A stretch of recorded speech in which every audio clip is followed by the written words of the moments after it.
Part 29.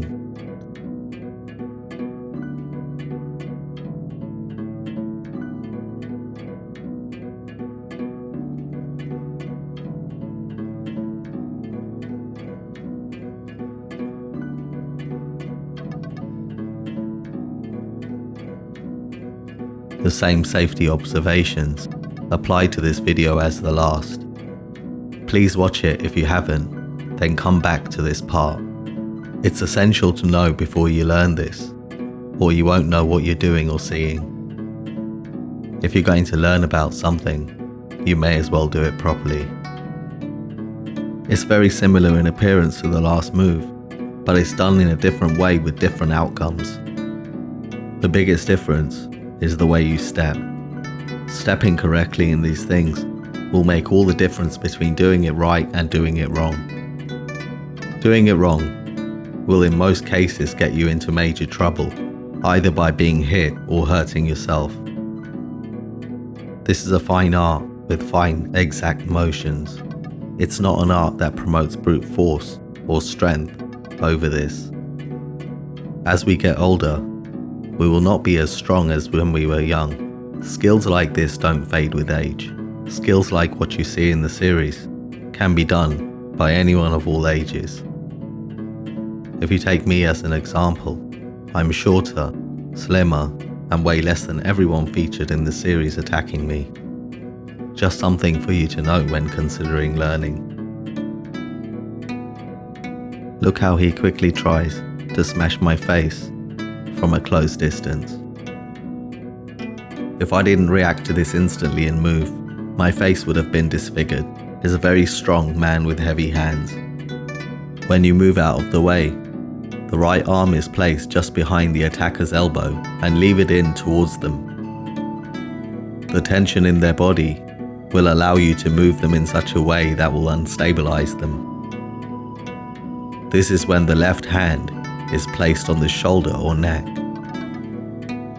This time my stepping is different to part 28. I took a step back to make space and walk backwards in a circular motion as I'm throwing him to the ground.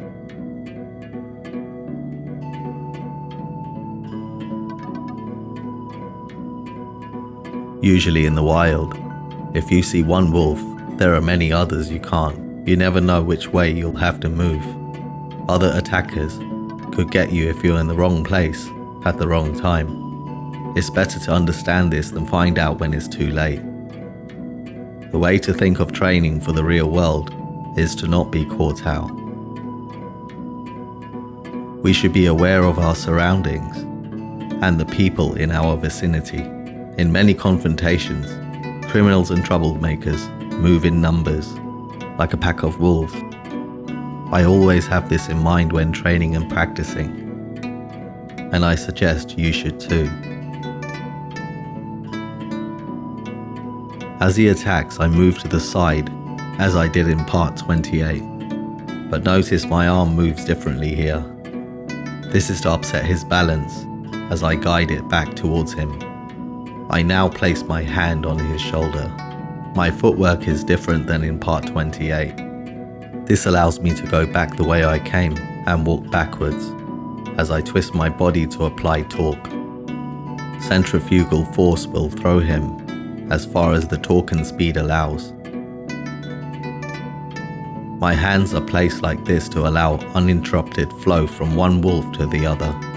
You can see me using this method throughout the series. I recommend you think about this, as it's a very useful mind frame to have.